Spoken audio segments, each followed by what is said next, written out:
Bismillahirrahmanirrahim. Assalamualaikum warahmatullahi wabarakatuh. Alhamdulillahirrabbilalamin. Jumpa kembali dengan kelas ilmu perbandingan sastra. Materi kali ini adalah tentang perbandingan sastra Indonesia dan sastra Melayu, ya, atau bolak-balik sama saja, ya, perbandingan sastra Melayu dengan sastra Indonesia. Sebelum saya mulai dengan materi, bagaimana kabar Anda? Semoga Anda semua dalam keadaan baik, sehat, dan bahagia. Amin.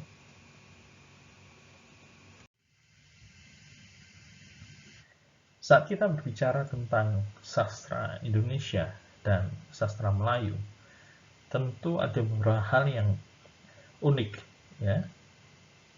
Dan ini berbeda dengan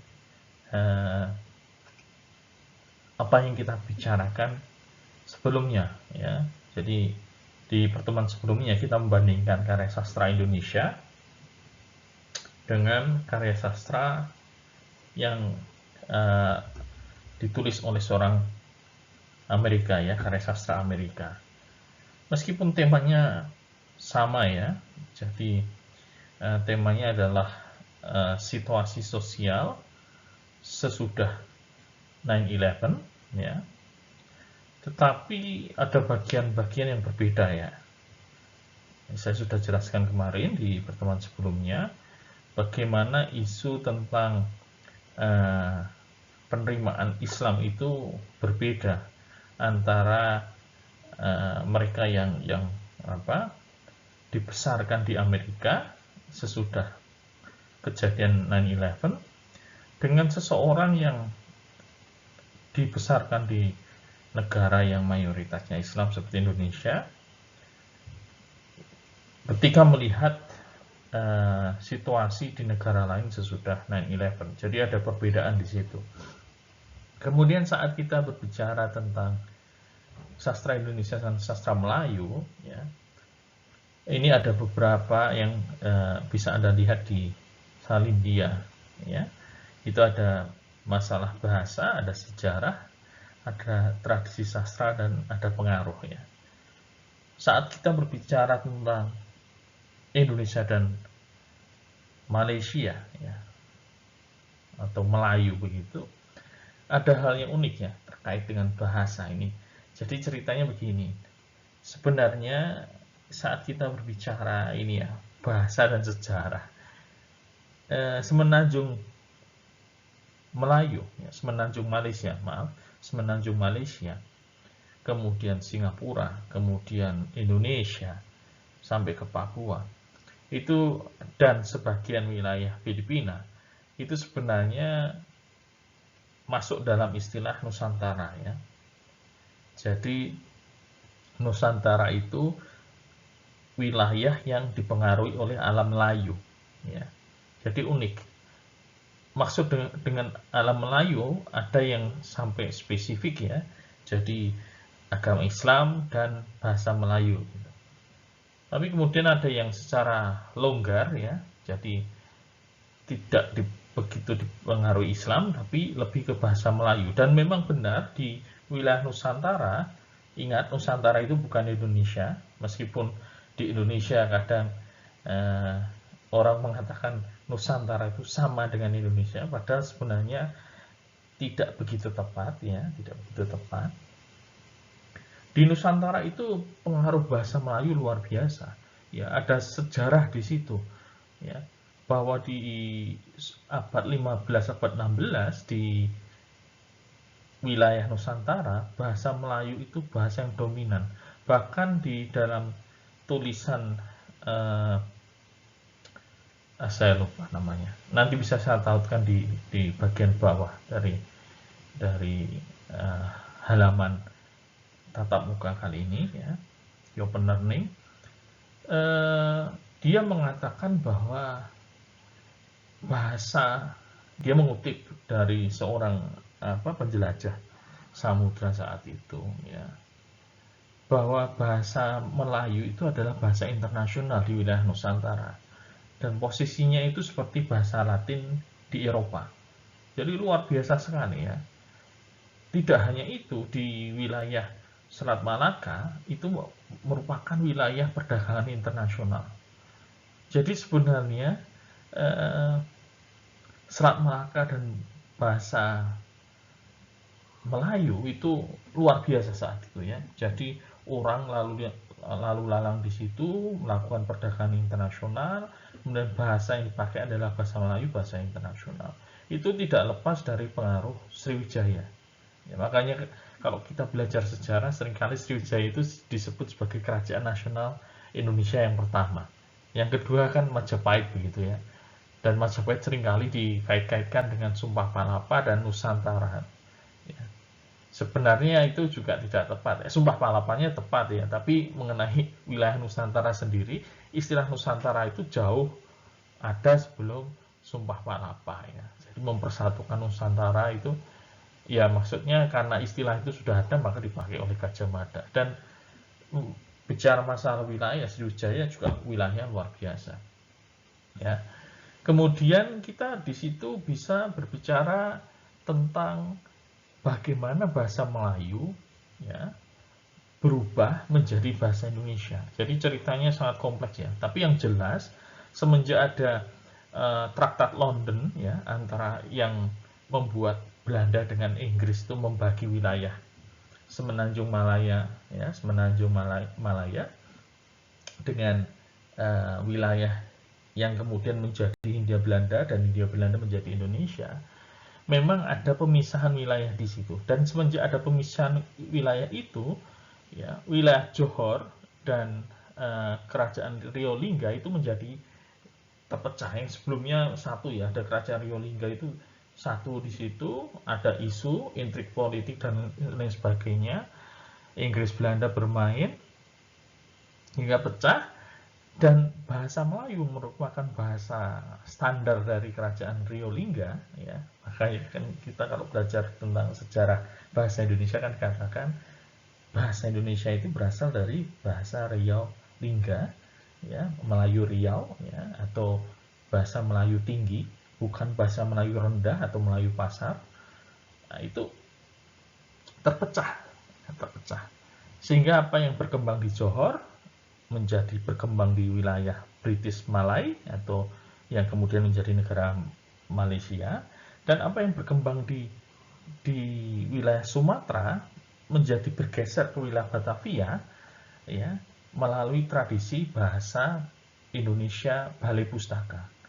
Jadi karena ada tadi isu pemisahan dari Inggris dan Belanda, akhirnya bahasa pun menjadi terpisah. Jadi ada sejarah unik tentang bahasa Melayu kemudian menjadi bahasa Indonesia ya.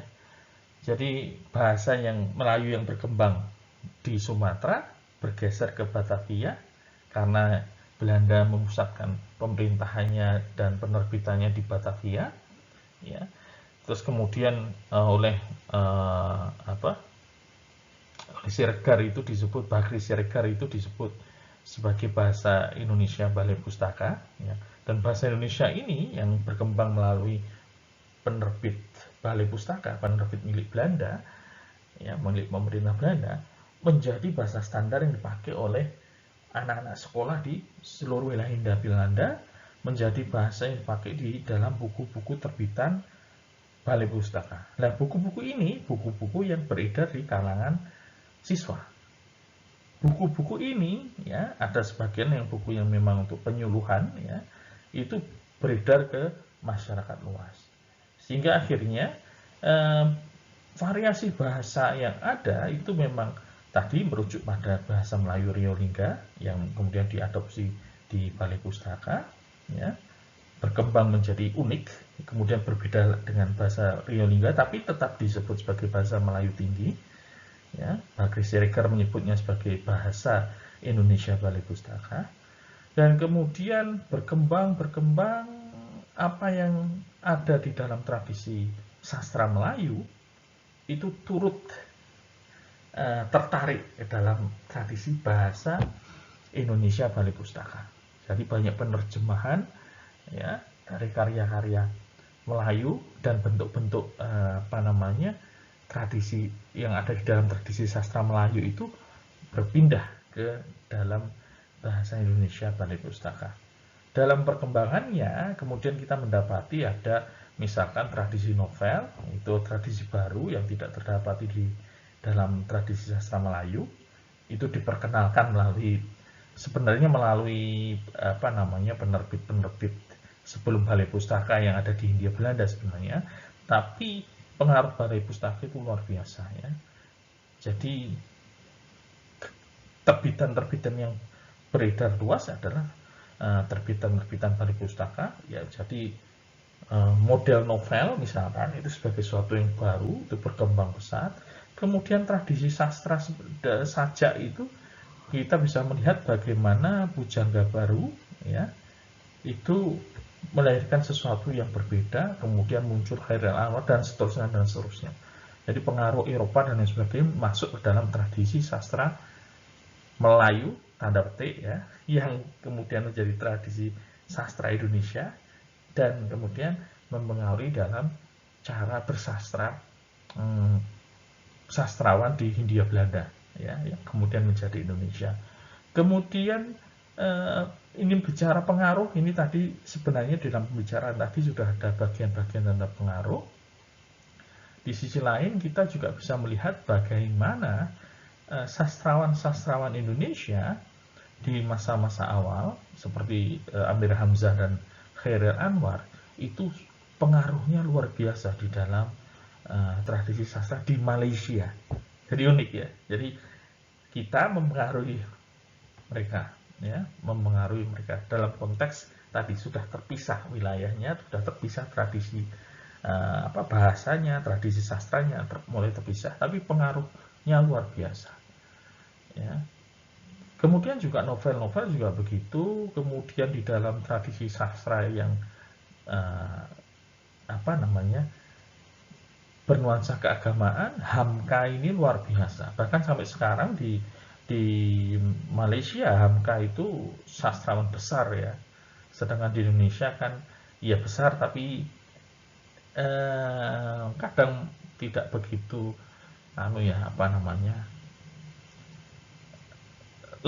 lebih besarnya di dalam konteks agama begitu ya. Tapi karya sastranya dibicarakan tapi tidak segegap gempita ya, bisa dikatakan gitu dengan bagaimana Hamka dilihat di dalam pembicaraan sastra dan agama di Malaysia begitu ya. Oke. Semoga penjelasan saya tadi bisa Anda pahami. Jadi kita bisa melihat bahwa bagaimana juga bahasa Indonesia itu mempunyai akar dari bahasa Melayu, ya, berkembang dari bahasa Melayu. Kemudian di dalam tradisi sastra tentu saja ada bagian-bagian yang memang mendapat pengaruh Melayu karena memang bahasa dan sastra itu saling terikat ya. Nah, ketika kemudian kita berbicara tentang tadi bagaimana wilayah Hindia Belanda terpisah dengan wilayah British Malay ya, kita kemudian bisa melihat bahwa muncul perbedaannya. Jadi ada keindonesiaan dan ada kemelayuan. Ya. Nah, saat kita berbicara tentang tradisi sastra Indonesia, ya, tadi saya katakan ya, jadi ada bahasa Melayu, kemudian berkembang menjadi bahasa Indonesia, ya, dan kemudian di dalam proses bersastra, ya, tradisi sastra itu pengaruh Barat dan tradisi lokal non Melayu itu muncul. Ingat tadi saya katakan bahwa Nusantara itu sebenarnya alam Melayu, tapi kita juga harus ingat bahwa misalkan wilayah selatan Kalimantan misalkan, kemudian wilayah Jawa, kemudian sebagian wilayah Sulawesi, kemudian wilayah Papua misalkan, ya, sebagai bagian dari Nusantara, tapi alam Melayunya kan tidak begitu kental sebagaimana alam Melayu tanda petik tadi pengaruh bahasa ya, yang tadi sudah kita bahas sebelumnya. Bila dibandingkan dengan Semenanjung Malaya dan Pulau Sumatera, apa yang ada di Pulau Sumatera. Sehingga yang terjadi kemudian di dalam pembicaraan tentang sastra ya, dalam konteks keindonesiaan, pengaruh Barat dan tradisi lokal non Melayu ini muncul. Ya. Dan uniknya ketika kemudian kita tahu bahwa di Hindia Belanda yang akhirnya menjadi Indonesia, Jawa itu dominan ya. Jadi hampir sekitar 60% Indonesia itu adalah suku Jawa. Kemudian penduduk Indonesia itu juga sekitar mungkin 70% itu ada di Pulau Jawa. Meskipun Jawa itu ada Sunda, ya, yang Jawa tanda petik yang benar-benar Jawa kan hanya Jawa Tengah, Yogyakarta dan Jawa Timur ya. Meskipun Jawa Timur kadang juga Jawanya kan memang juga berbeda kan bentuknya ya. Tapi Jawa Tengah, Yogyakarta dan Jawa Timur itu tradisi Jawanya itu yang kuat, itu mempengaruhi sastra Indonesia ya.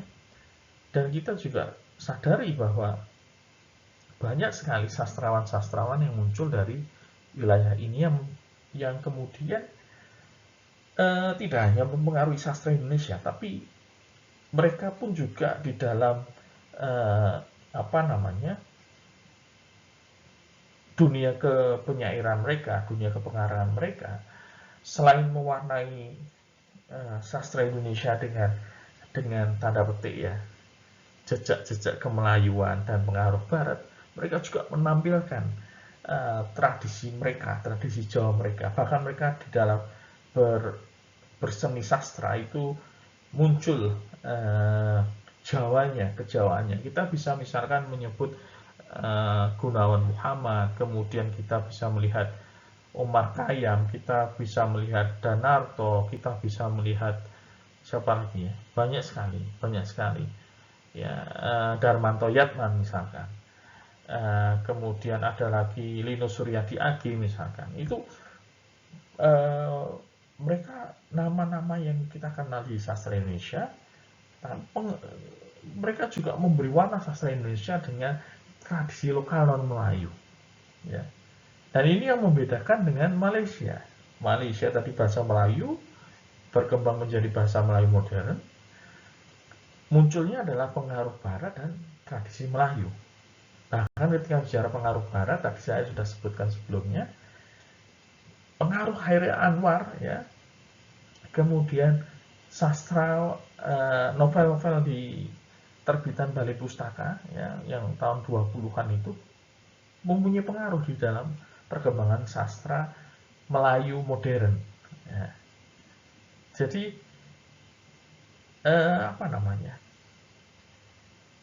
itu yang terjadi di Malaysia, di sastra Malaysia ya.